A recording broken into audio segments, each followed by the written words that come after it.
নমস্কার বন্ধুরা, আজকে একটা নতুন রান্না রেসিপি নিয়ে চলে আসলাম। আজকে রেসিপি শীতকালীন ফুলকপি ডাঁটা দিয়ে চচ্চড়ি রান্না করে দেখাবো। তো ফুলকপির ডাঁটাগুলো আমি সুন্দর করে কেটে লম্বা লম্বা করে ধুয়ে নিয়েছি, সামান্য পানি দিয়ে সিদ্ধ করে বাপা ফেলে দিয়েছি। এখন এসে গেলাম মূল রান্নাতে। কড়াইয়ের মধ্যে পরিমাণ মতো তেল দিয়ে, সর্ষের তেল দিয়ে তার মধ্যে পাঁচফোড়ন দিয়েছি। পাঁচফোড়নে আলুগুলো ভেজে নেব। 3-4টা শুকনো মরিচ দেব। শুকনো মরিচটা আপনাদের পছন্দ মতো দিবেন, আমি আমার পছন্দ মতো দিয়েছি।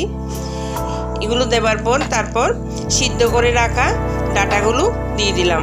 ডাঁটাগুলো দেওয়ার পরও সামান্য ভেজে নেব। এখন দিয়ে দিয়েছি পরিমাণ মতো হলুদ গুঁড়া, জিরার গুঁড়া আর সামান্য মরিচের গুঁড়া আর 1 চামচ চিনি, পরিমাণ মতো লবণ। চিনিটা দিতে ভুল করবেন না, চিনিটা অবশ্যই দিবেন। চচ্চড়িতে চিনি অবশ্যই দিতে হয়। তো এখন সামান্য পানি দিয়ে একটু কষিয়ে নেব। তো বন্ধুরা, শীতকালের ফুলকপি ডাঁটা কখনো ফেলে দেওয়ার কথা মাথায় নেবেন না। অবশ্যই এভাবে চচ্চড়ি রান্না করে খেয়ে দেখবেন একবার, খুব টেস্টি। এখন দিয়ে দিলাম শস্য বাটা। সাদা শস্য আর লাল শস্য 4টা কাঁচামরিচ একসাথে ব্লেন্ডার করে নিয়েছি। আপনারা চাইলে শিলপাটাতেও করে নিতে পারবেন। এর মূল উপকরণ হলো শস্য বাটা।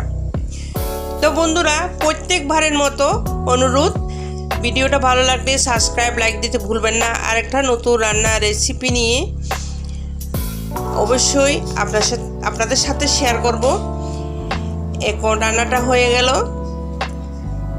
তো কেমন লাগলো অবশ্যই কমেন্টে জানাবেন। সবাই ভালো থাকবেন, সুস্থ থাকবেন, আমার জন্য একটু আশীর্বাদ করবেন। আরেকটা নতুন রান্না রেসিপি নিয়ে আবার চলে আসবো। ধন্যবাদ।